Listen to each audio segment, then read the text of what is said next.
La nuit tombe paisiblement. Un serpent trouve son chemin dans une menuiserie.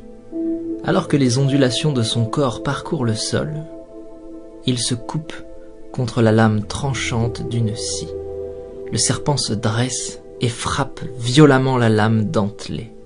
Un acte déraisonné et sans conséquence pour la scie, mais qui blesse gravement le serpent à la mâchoire. Aveuglé par sa rage et convaincu d'être face à un ennemi dangereux, le serpent entoure la scie de tout son long pour en venir à bout et la faire suffoquer. Une nouvelle attaque sans incidence sur l'ennemi, un ennemi pourtant sans conscience, vainqueur malgré lui d'un combat sans adversaire. Le serpent se tue lui-même sous l'effet de sa propre étreinte contre une lame aiguisée et apathique. Ignorant, le serpent est mort dans un combat contre lui-même, tué par sa propre colère. Le message est fort ici. Souvent, lorsque nous réagissons sous l'effet de la colère, nous pensons que les autres nous ont blessés, qu'ils ont agi sciemment, et nous réagissons au quart de tour alors que ce n'est pas nécessaire. Nous cultivons de la rancœur et du ressentiment. Parfois même nous espérons la souffrance d'une autre personne.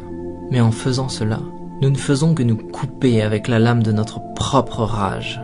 Et cette énergie malsaine que nous déversons autour de nous n'atteint personne d'autre que nous-mêmes.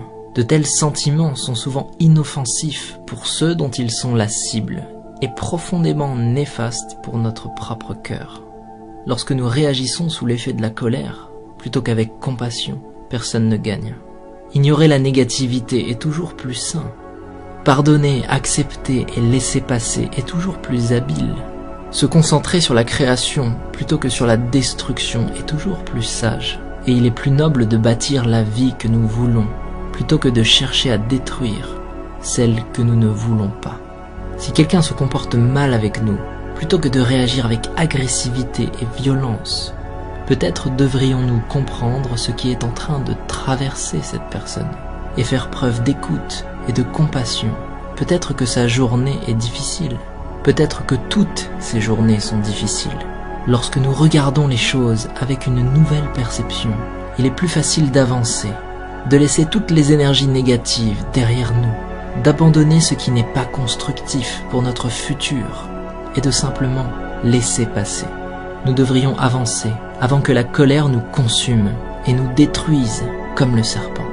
Ne réagissez pas, montrez de la compassion, ne ressassez pas, avancez et restez concentrés sur l'élaboration d'une vie meilleure pour vous-même.